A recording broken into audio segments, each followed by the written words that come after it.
Hello, welcome to another episode of the series Camille Flammarion 2024. And today we have the pleasure of sharing the studio with Dr. Humberto Schubert Coelho. Hello, Humberto. Hi, Moni. How are you doing? Yeah, I'm fine, thanks. How are you? Well, very well, thank you. I hope we can contribute to this initiative of great merit of presenting some of the old classics of Spiritism. Yeah, oh, certainly. It's a pleasure to share the studio with you. And today we will have Dr. Coelho talking to us about premonitory dreams and divination of the future. And we have this tremendous pleasure of sharing the studio with him. So um, before we start your presentation, let me just quickly introduce Dr. Coelho to those who don't know him. He's a philosophy professor at the University of Juiz de Fora in Minas Gerais, in state of Minas Gerais in Brazil, and also co-director of the research group in spirituality and health, also at the same university, the University of Juiz de Fora in Brazil. He's a member of the Brazilian Academy of Philosophy, visiting researcher at the Ramsay Center for Science and Religion, Oxford University in the United Kingdom, and a member of the Spring Spiritist Society, Sociedade Espírita Primavera in Brazil, and also related to social communication in the Brazilian Spiritist Federation. He is the author of several Spiritist books and articles, and normally in dialogue with philosophy, and also the co-author of the book Science of Life After Death, together with doctors Alexander Moreira Almeida and Mariana Costa. So I don't know, Humberto, if you want to add anything to your presentation, to your introduction, sorry, and feel free to do that. Thank you, Munir. I'm satisfied. I would just like to add that I beg your pardon, but I changed my subject a little bit to the book God in Nature, which includes mediumship and other mental faculties that allow us to experience this spiritual world.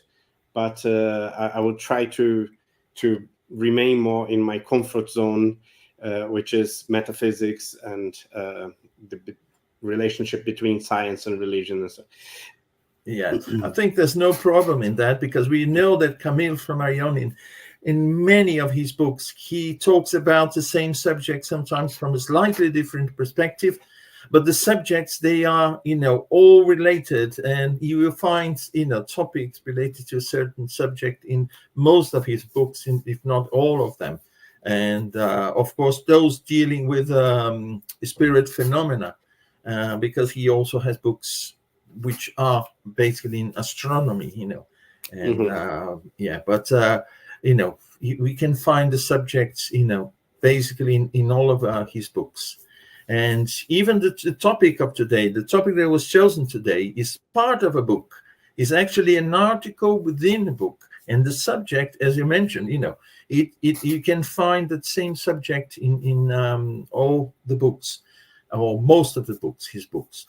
But the thing is that, we want just to encourage, to, bring to those watching us the books, and perhaps, create in them this curiosity to, look for his books and read them. So this is the basic ideas. We're not here to, discuss the book in terms of content and detail and lecture on that, but actually to, create this urge in people to, find more about Camille Flammarion, the scientist and the spiritist writer, and also to get to read his book. So I won't take, more of our time. So I'll leave the studio to you, Humberto. Again, it's a pleasure to have you here.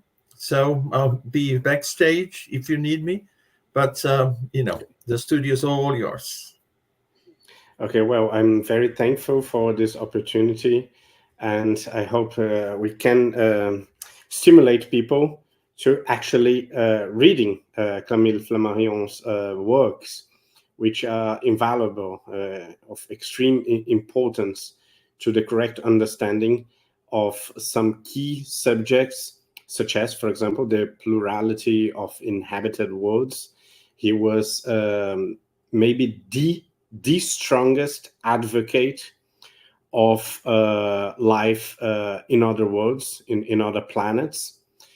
He was also actually mocked because of that, because for a certain period of his life, he actually believed that pretty much every planet would be inhabited, and it turned out not to be true. So for some people, that's a reason to mock him as someone very exaggerated. But in fact, he was applying the philosophical principle that if God is a supreme, wise, intelligent, just, and generous, merciful source of reality, then we would have to expect that the entire universe is meaningful and not a sort of craftsmanship for our appreciation. So the multitude of stars and galaxies and planets would be less meaningful. They would have near to no purpose if only a small part of this marvelous handiwork, like the psalm says, was used and subject of admiration. So we would like to start with this psalm because it has everything to do with God in nature, which is Flammarion's work. Well, that psalm was quoted by the director of NASA when the James Webb Space Telescope was launched, and it actually started working. As we know, James Webb allowed us some of the most astonishing and precise pictures of our universe, of nature. And here you have one of these pictures, very impressive, that exerts a huge impact on our consciousness as beautiful, not only complex and not only a way of spotting the origins of our universe in very old ages, but also these pictures have revealed great beauty, more than we were already used from previous photographs and telescope images. So the quotation here is not so much about religion only, but it is also a way of connecting aesthetics and science.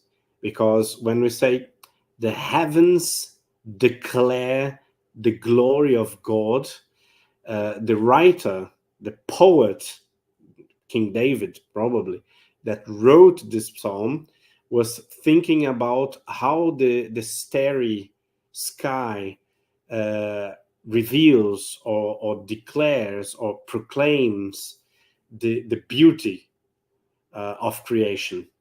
So that's how heavens reveal or declare the glory of God. They do it by declaring or by showing us its beauty.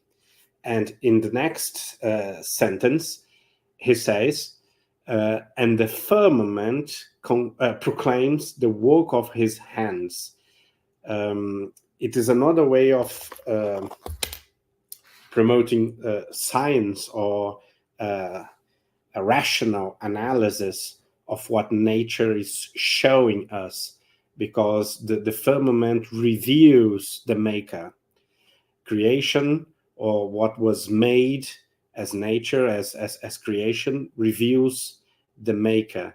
So it is a very old poem, about 3,000 years old, and NASA's director, Mr. Nelson, choose this psalm as very representative of what we actually feel and think when we watch the amazing picture provided by James Webb Telescope.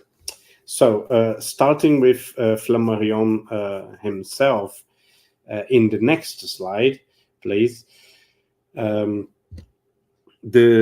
book Dieu dans la nature, or God in nature, is essentially a sort of popular science book relating what science has accomplished so far in 1866 with the idea of God.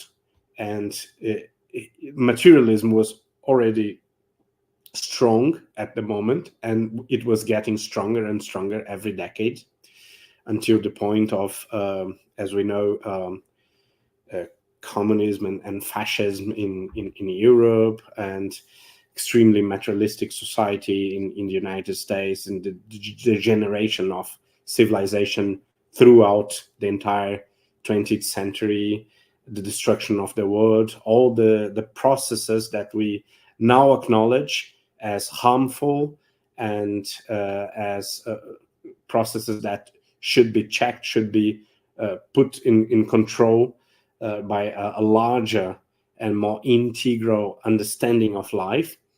Now, they started more or less in the age of Allan Kardec or Camille Flammarion. And the purpose of the book was not to promote religion. That's very, very important to observe. While religion asserts the existence of God, firstly based on experience, but very quickly, in a second moment, based on dogma, science might investigate if the concept of God is or is not compatible with our knowledge about nature. So science speaks about nature. It actually analyzes nature. It should not speak so much philosophically about nature. And that's one criticism I will present against Camille Flammarion. But science's purpose is to analyze nature, to understand nature. But through this knowledge, through this understanding of the natural world, we can take some philosophical assumptions or implications for other concepts, such as the concept of God. So here we have to separate the realm of religion from the realm of science. For many now, Spiritism is a sort of religion. And if we understand Kardec correctly, to a certain extent, he allows Spiritism to be called a religion, because Spiritism helps connecting human beings with God. That's a very philosophical interpretation of religion, of the word religion. But if by religion we mean a doctrine that is closed and that is based on some dogmas that we should not discuss, then Spiritism is definitely not a religion. It is a philosophy that prefers a relationship with science than with institutions or doctrines that we would usually associate with religions. So that's absolutely key. And that's one reason why Spiritism is not well understood in our moment, in our generation, contrary to the generation of Léon Denis or Flammarion or Gabriel Delan or Allan Kardec. Now, in our generation, it eventually became a sort of church or a sort of religion, which is problematic. It does not correspond to its original nature. And God in Nature is a very good example of that. It is not a religious defense or a religious apology of God, although obviously there is some apologetic tone in the book, but it is, instead of that, it is an attempt to connect science and a spiritualistic philosophy. So in the next slide, please, we have some considerations about the very old, now 150, 170 years old myth about the opposition or the contradiction between religion and spirituality. Again, if we use the word religion for dogmatic doctrines or institutions, then yes, obviously, it is in some opposition to science, because science is essentially, or should be, essentially open-minded and should focus on the pursuit of truth and not on the enforcement of its beliefs and dogmas. So the problem is that spirituality or religiosity, or religion in the philosophical sense, was always closely connected to what we now understand as science. When, for example, the Greek classical thinkers, the Greek intellectualists, Socrates, Plato, and Aristotle, founded philosophy and actually rational thought and critical thinking itself, they also founded theology, not as a religious doctrine, but as a philosophical discipline, as the rational investigation of God. Therefore, theos logos, theos logia, the rational investigation, like psychology is psyche logia, psychologia. It is the rational logia, the rational investigation, the study of a specific subject. In the case of theology, God, or the gods for the Greek. Now, Francis Bacon, 2000 years after that, when he was creating the scientific method, the modern scientific method, with René Descartes and Galileo Galilei, he said that God had formed the mind of man as a mirror or a glass, capable of the image of the universal world, and joyful to receive the impression thereof as the eye receives the light. So, as the eye was made by the Creator to adequate itself to the light, to be proportional to the light, also the mind was made to be adequated, to be accommodated to whatever is considered by the mind, whatever could be perceived by the mind. So there is a correspondence between reality and our minds, our consciousness, and that's how we understand things. So in the next slide, we can consider how nowadays some scientific works support this vision. I have, in the end, one example of my own work, because I do work with that also. But the first two references are extremely strong, much stronger and much more relevant. One of them comes from maybe the ultimate classic of science and religion debate, which is the Oxford professor Alistair McGrath, that for many years held the chair for science and religion at the Jan Rancière Center for Science and Religion, in which I and Inácio Silva, the other author there, studied under his guidance and many other remarkable, amazing researchers such as Andrew Pinson, for example. Well, in the fine-tuned universe, Alistair McGrath will present us theories very, very similar to God in Nature from Camille Flammarion, just 150 years younger, the book. And Inácio Silva, great mind, an Argentinian philosopher, theologian, and physicist, wrote Providence and Science in a World of Contingency, Thomas Aquinas' Metaphysics of Divine Action. Well, although Thomas Aquinas is an old author, he's a medieval author that lived about 800 years ago, the book is not about medieval philosophy only or exclusively. It also deals with quantum physics and very, very contemporary notions in science and philosophy. And therefore, I would strongly recommend the book. There is also a Portuguese translation, a Spanish translation of the book, and you can read the original in English. And the Argentinian philosopher is, as far as I'm concerned, as far as I know, maybe now the main name in divine providence and related subjects.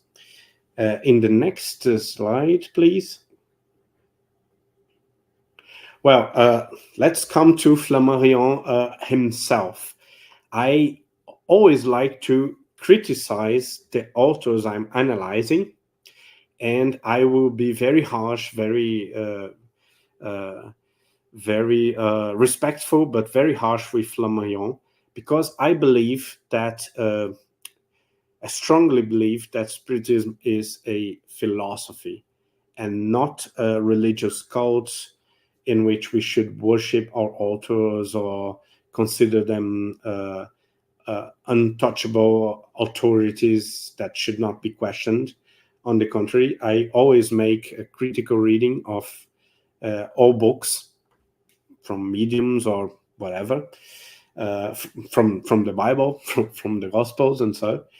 And I believe it is very helpful if in the start of our conversation we acknowledge some problems in the text or some recurrent problems of this author that this author presents. In the book, Flammarion is unnecessarily aggressive against the Catholic Church mainly, and also materialists. Now, he has very good points and very good arguments against both, but at some points he's just too aggressive. He mocks or he's somehow disrespectful with these two traditions, and that was something typical of the time. And in the evolution of literature, especially scientific literature, we learned to be not only more polite, but also more generous, more charitable with our enemies. So we do not have to spare the enemies when they're wrong, but we have to treat them more fairly and present their ideas at their best, the best version of their ideas. For a very learned person, he is also somehow philosophically naive. As a philosopher, I claim that that's the probably main problem of all Spiritist authors and speakers, and especially more recently. Now, when I read a book from our days or from 2, 3, 4 decades ago, I see a very dramatic, very embarrassing philosophical naivety that harms and that actually corrupts the essence of Spiritism, which is philosophical. And when we read authors such as Allan Kardec or Leon Denis, who are philosophers, are very competent philosophers, then we can at some points not recognize other interpretations as faithful to what Spiritism is actually presenting. That's not a problem of Camille Flammarion, obviously. I'm talking about recent decades and the current state of Spiritist literature, which is really bad, really maybe our worst moment.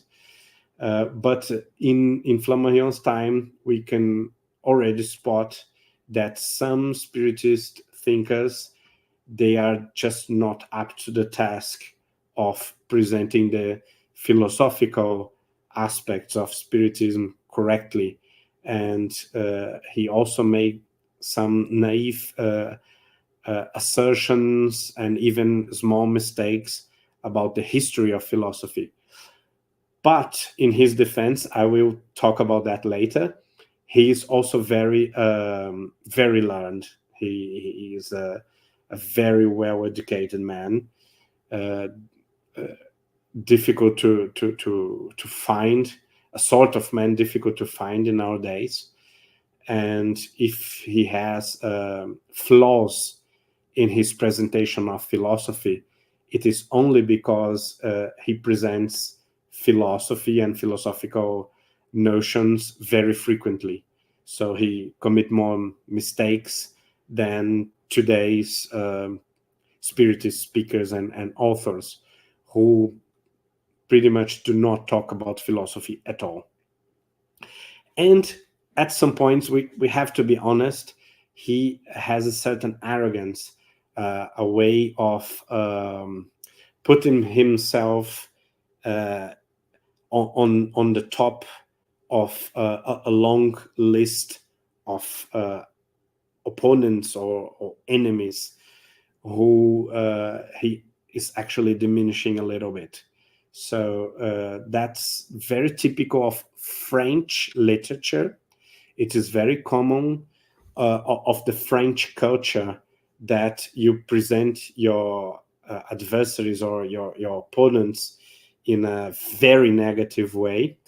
But it strikes us as bad and inappropriate, especially today, because it feels that he could not indulge in some level of self-criticism, or he could not just consider the possibility that his opponents could be correct sometimes.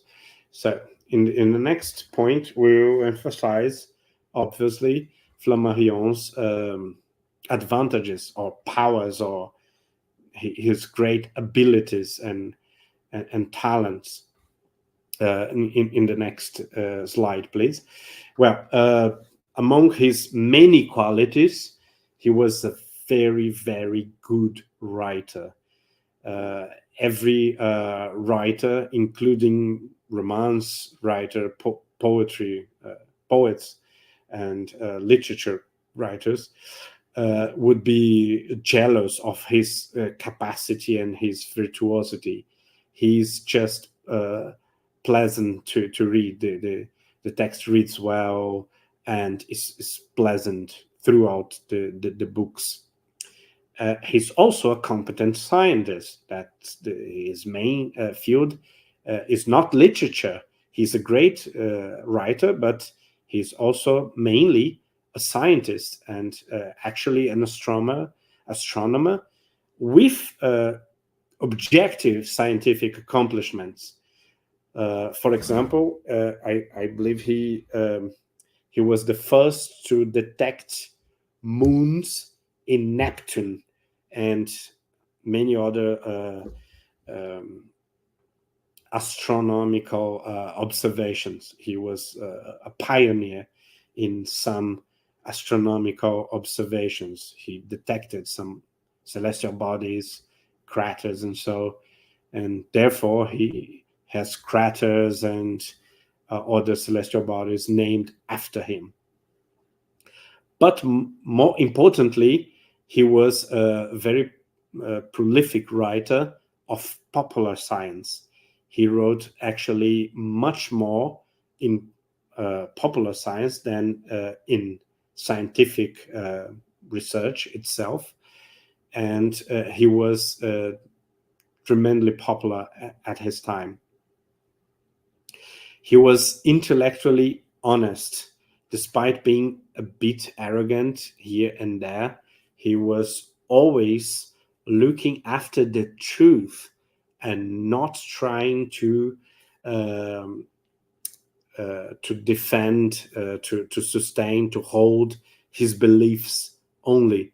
So in that respect, I would say that he's more intellectually honest, or he's much more a scientist than some contemporary popular science authors who are not so much interested in the truth and very frequently negotiate the truth for their personal agendas, political agendas. That's happening very frequently now. Or they negotiate the truth in favor of their beliefs, their dogmatic beliefs about, for example, materialism. Next slide, please.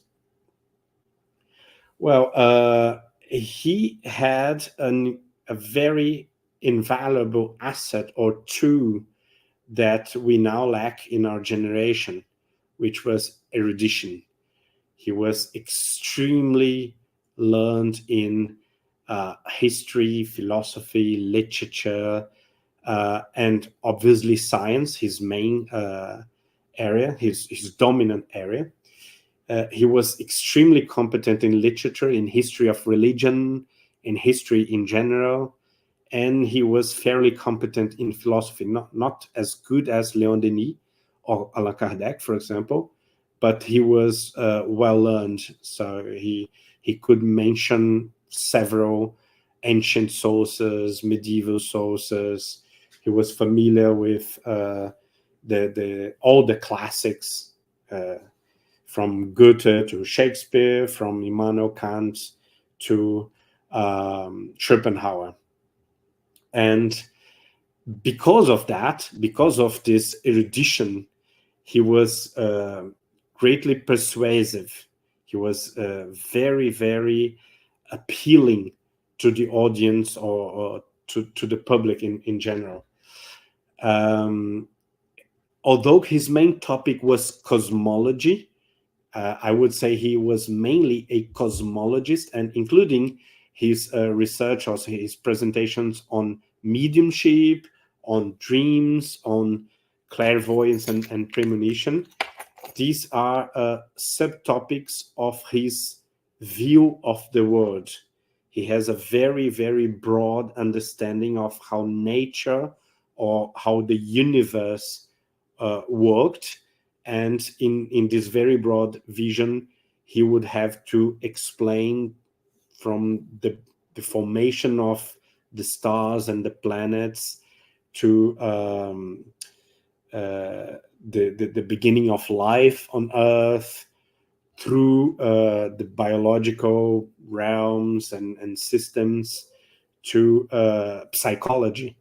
And he would relate all of the subjects in a very big cosmology, or in a very big worldview. Well, yes, next slide, please. Now, I would say that reading the entire book, what actually strikes me is something that appeals to me, and I try to address in my own work, in my own research, which is the anthropic principle. We have other names for that. We could include similar concepts or neighbor concepts such as teleology or fine-tuning. We have many names for that nowadays. Emergence, maybe. Creationism, or I don't like so much the word intelligent design, because some fundamentalist Christian authors advocated intelligent design in the middle of the 20th century, and the word was eventually rejected as pseudo-scientific. So it's not a strong word anymore, but in the original meaning of the word, it would correspond more or less to fine-tuning or to the anthropic principle as well. So the thesis behind this now very famous principle is that the universe is extremely precise, and in fact too precise in terms of its fundamental laws, so that very, very small changes would make either celestial bodies or at least life impossible. So if we change every variable from 0,01 at any level of magnitude, it would probably destroy the universe. So it is very unlikely that a universe so numerically precise, so to say fine-tuned, is a product of chains only. Could not be random. So a very interesting example that I like to give of how intelligence can be spotted in natural laws is that we actually cannot speak about natural laws, about nature, without using spiritualistic language or human language. For example, purpose, intention, intelligence, wants, wills, desires. We use these words all the time in science in general. And even more so in biology. As the great neuroscientist Ian McGilchrist observes, we use sentences such as, the cell wants this or that, the selfish gene, or altruism in animals, or that plant developed a mechanism, an evolutionary mechanism to, or the immune system, which is not a person, responds to. So the DNA especially carries information that instructs, that does this or that. So how is it possible that the immune system, which is not an agent, not a person, responds to, analyzes this or that, carries information, detects?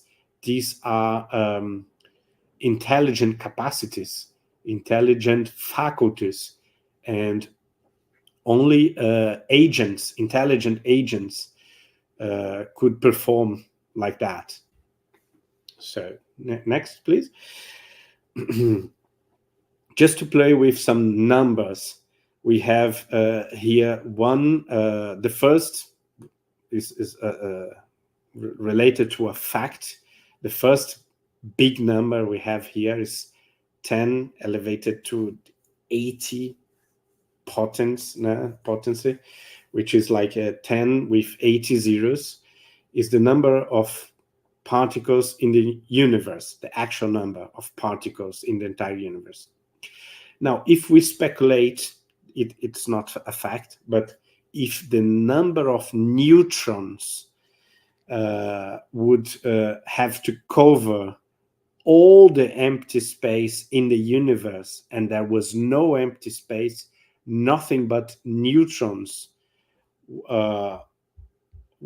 one by the side of the next one, then we would have 10 elevated to 128, which is a ridiculous number. It's 128 zeros after 10. And then we have the anthropic principle, which we just mentioned, is a principle highly considered in science and philosophy nowadays, which would be a chance against 10 followed by 300 zeros. That's a very, very absurd, very ridiculous number. It would fill many pages, actually. And then after that, we have an even more ridiculous number with just 700 zeros more than the anthropic principle, or almost 1,000 zeros more than the number of particles in the universe. Okay? And that would be the likelihood of the Darwin eigencycle emerging by chance. But here's a catch, a tricky thing. The Darwin eigencycle does exist. It is an actual principle, an actual law of nature, as far as we understand now. It is a relatively recent principle, but it seems to be the best way to describe some processes in the DNA, in the chromosomes that select and carry information. And it is so complex, and it is so precise that the combinatory chance of it emerging by chance randomly would be almost zero. It would be nearly impossible to happen by chance. So there are some phenomena in nature, some laws of nature, that almost tell us that an universe ruled by chance is irrational and impossible. So next one, please. I would strongly recommend what I consider the most important book bridging science, philosophy, and some aspects of art nowadays, which is The Matter with Things, by Jan McGilchrist, who also authored The Master and His Emissary, another very impressive book. There are massive collections of data, very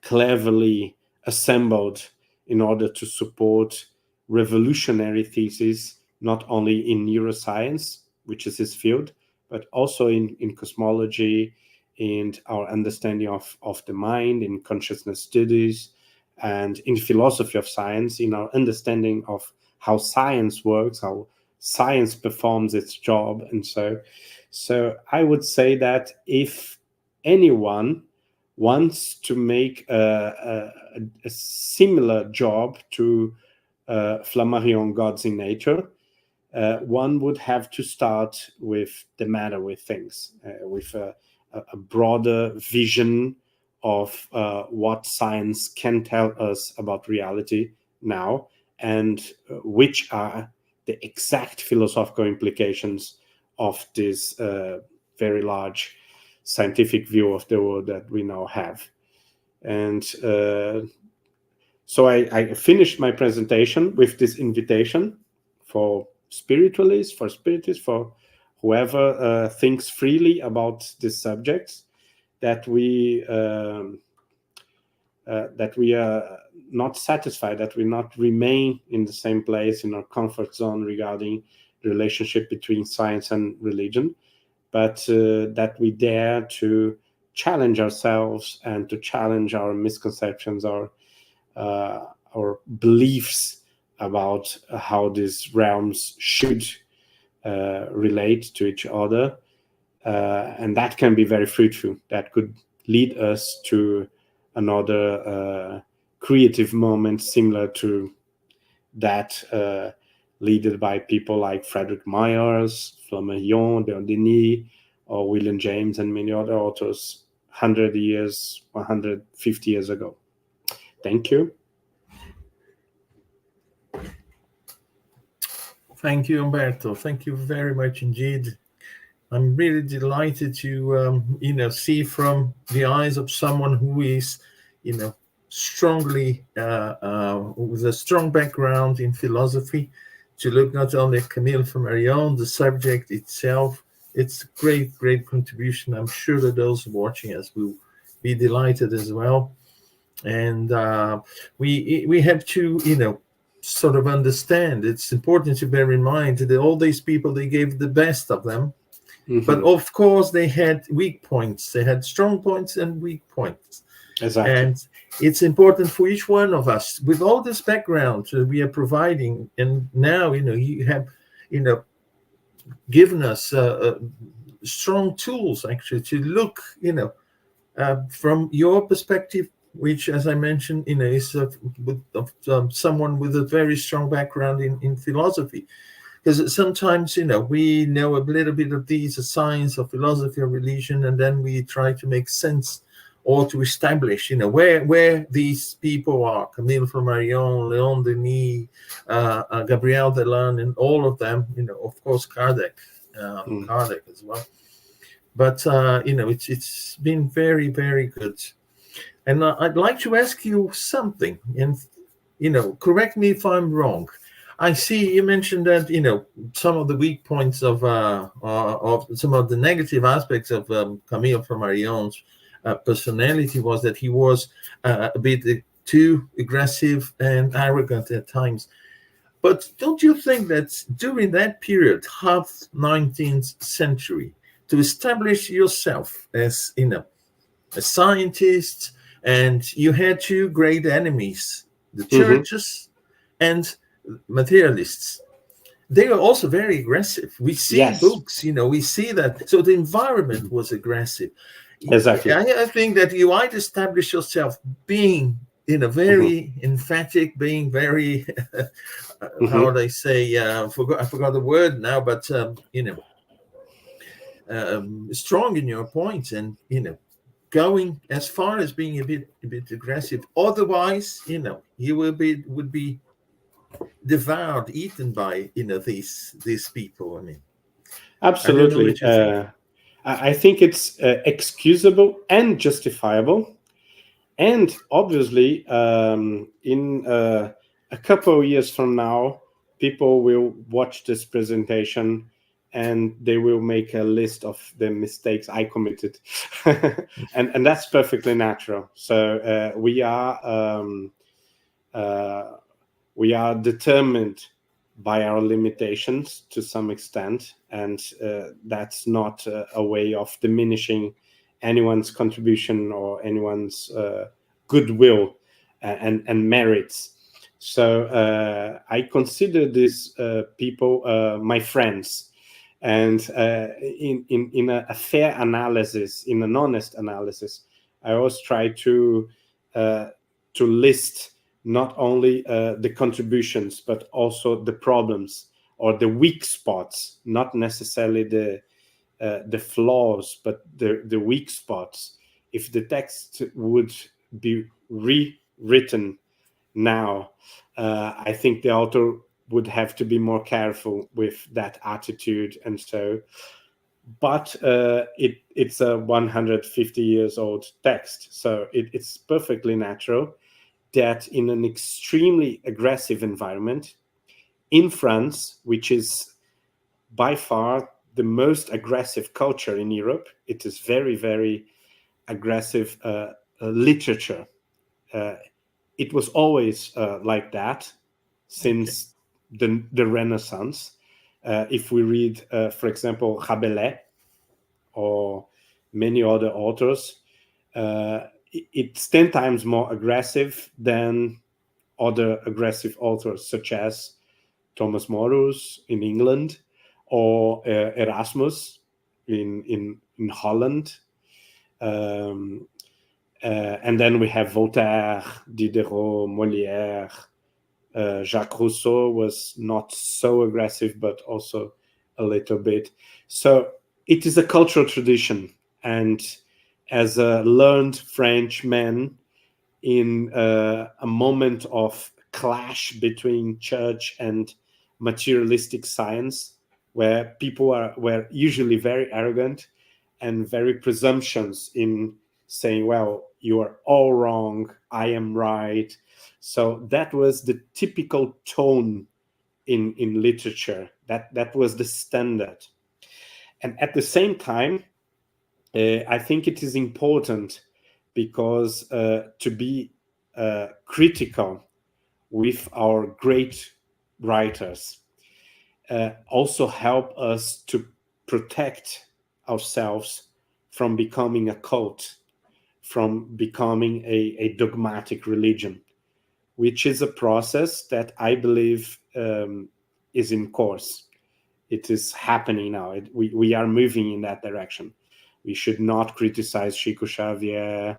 We should not criticize Emmanuel or Divaldo or Kardec. And of course we should, because that's exactly what Kardec recommended us to do, that we do not take anyone's word as the ultimate truth, but as a proposal, a hypothesis, a theory that we should analyze with the best of our judgment. And if we believe it is slightly wrong, we should tell people that. And maybe I'm wrong in my judgment of Camille Flammarion, but I think in the process of criticizing, we are helping the public to be aware of the non-religious and very philosophical, very rationalistic aspect of Spiritism. Yes, you mentioned something which is really important. We have to analyze things and not take, or have an opinion without, support about someone or someone's work. I always think it's very important for us to know very well the author. That's why we have these series, not just to know the work, but also, to know the authors and also the context in which, they lived when they wrote, their piece of work, because then we can understand what they really mean when they, write in these or that way. And Camille Flammarion, he wasn't a spiritist writing about spirit phenomena.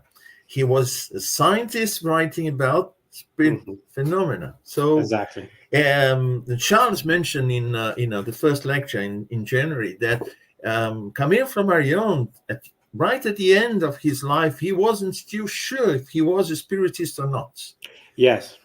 But he brought an amount of data, and when we say that he was very honest in what he did, he was honest bringing all that to us, and he couldn't perhaps personally say, I'm spiritist, I'm totally convinced, but he was fair in his work and very, very honest, I think. Yes. I just read the English Wikipedia entry for Camille Flammarion, and it is an example of a dishonest behavior because they portray Flammarion as an idiot, basically, as someone very superstitious and a pseudo scientist deluded by his spiritual and extraterrestrial life beliefs, and so and so and so.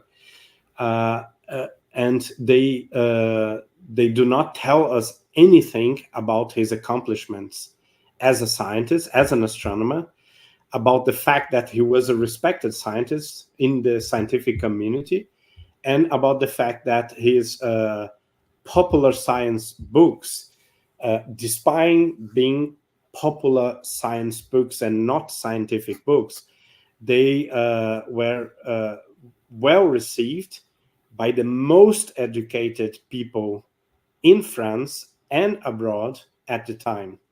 So he was much more relevant than the people who wrote the Wikipedia entry against Flammarion, which is ridiculous. We should not do that. We should not diminish people who had objective, serious accomplishments.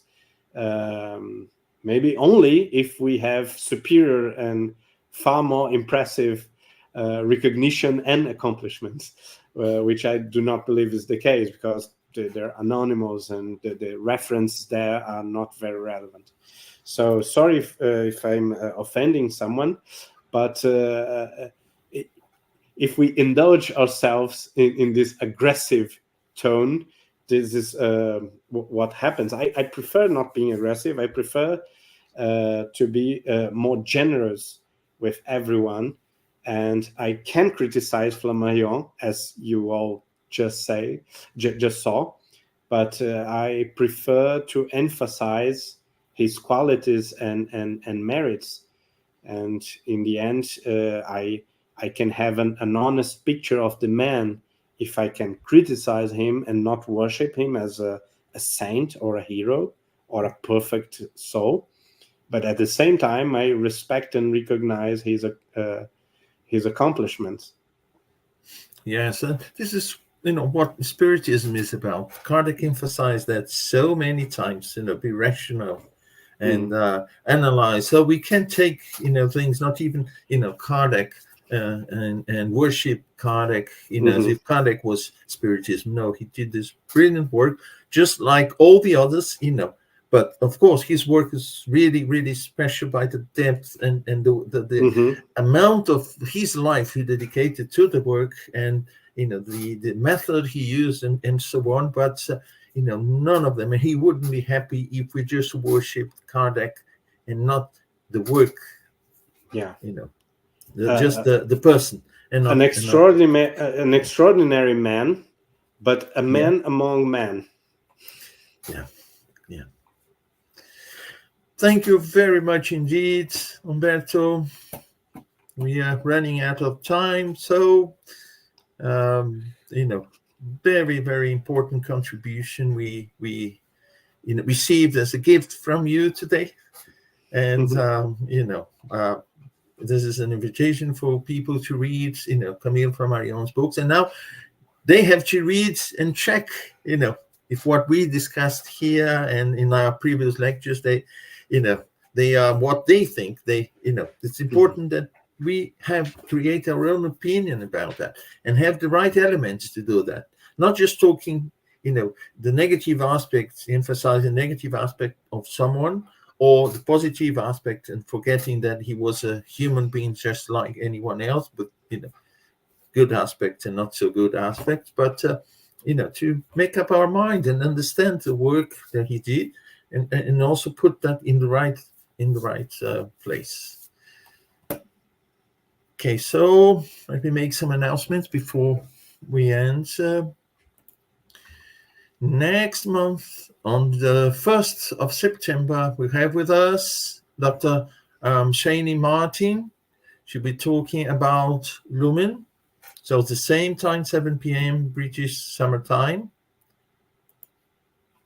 Well, I also want to announce that on Wednesdays, 12 noon, London time, we have a online study group. We study the book Heaven and Hell and the Gospel According to Spiritism, both by Allan Kardec. So you are most welcome to join us Wednesdays lunchtime.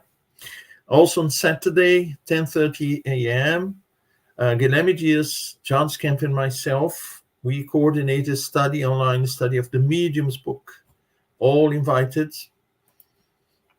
The Spiritist Society of London holds studies on Tuesdays, study online, 7 p.m. London time. So you are all welcome there. And finally, we want to thank Kardec Radio. All these wouldn't be possible without the generous help of Kardec Radio, who gave us the permission to use the studio and bring to you this important series about Camille Flammarion. So, Humberto, your final words before we go? Just have to thank you and the initiative and the supporters of this series. And I would like to invite people to read the classics, because they are classics for the fact that they form the mind. Yeah, wonderful. And it's important for people to know that there is Kardec, but there are also many other authors who did brilliant, serious work regarding Spiritism. So thank you again, Humberto. It's been very nice to share the studio with you. Hope to see you again in the future in a new series. And I hope to see dear people who've been here with us, watching us, on the 1st of September for another episode of the series about Camille Flammarion. So bye-bye for now. So see you soon.